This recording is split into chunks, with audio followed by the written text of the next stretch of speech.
Home at last. Peter Sam wanted to start work, but the Fin controller wouldn't let him. "Another day's rest will do you good," he said. "Besides, I've got a surprise for you." "For me, sir? How nice, sir! What is it, sir?" "Wait and see," smiled the Fin controller. The surprise was Skarloey. "Oh," said Peter Sam, "I am glad you've come home." They lit Skarloey's fire, and he sizzled happily.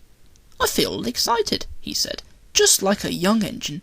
I'm longing to pull my dear old coaches again. Are they running nicely?" "Yes, they're running well," Peter Sam answered. "But we have 5 of the coaches now." Skarloey was interested. "Oh," he said, "tell me about them." "Cora is a guards van. She isn't as big as Beatrice, and she hasn't a ticket window, but I like her best. She was my guards van in the old days. Ada, Jane, and Mabel are plain. They have no roofs. Sir Handel says they are trucks, but they have seats," said Peter Sam. "So I say they're coaches. What do you think, Skarloey?" The old engine smiled. "If they have seats, they're coaches," he said firmly. "Sir Handel likes Gertrude and Millicent best," Peter Sam went on. "He always tries to take them along. They have bogies, and they says they're the only real coaches we have. They remind him of when he used to pull our express. Both have seats for passengers, but Millicent has a guard as well. He sells tickets and travels in a tiny cupboard place." "I don't like that," he remarked earnestly. "Guards are very important. They need vans. They shouldn't be put into cupboards." Skarloey said nothing, so Peter Sam continued. "Did Rusty help you off your truck?" "Yes, he says he's come to mend the line and do our jobs." "I like him," smiled Skarloey. "So do I."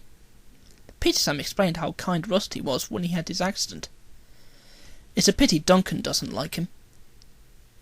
"Who is Duncan?" "He came as a spare engine after my accident." "Is he useful?" "He'll pull anything, and I'm sure he means well, but he's bouncy and rude. He used to work in a factory, and his language is often strong." "I understand," said Skarloey gravely. Just then the telephone rang, and Skarloey's driver and fireman climbed into his cab.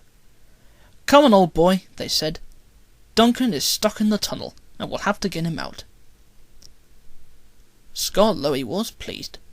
He wanted to run and looked forward to meeting Duncan.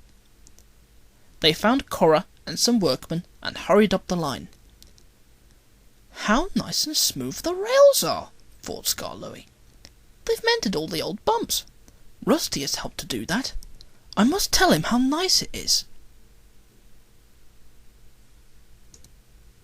Duncan had stuck at the far end of the tunnel. His coaches were outside, and the passengers were helping the driver and fireman to dislodge some rocks wedged between the top of his cab and the tunnel roof. Duncan was cross.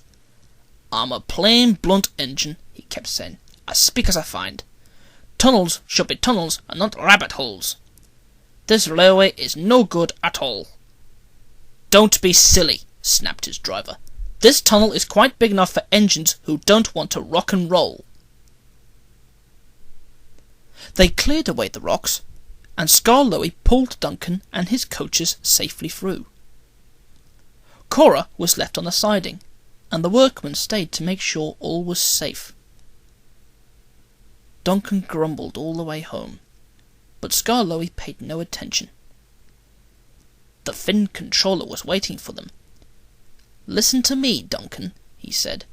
"There is nothing wrong with that tunnel. You stuck in it because you tried to do rock and roll. If it happens again, I'll cut down your cab and your funnel too." Duncan, abashed, was neither plain nor blunt for a whole evening.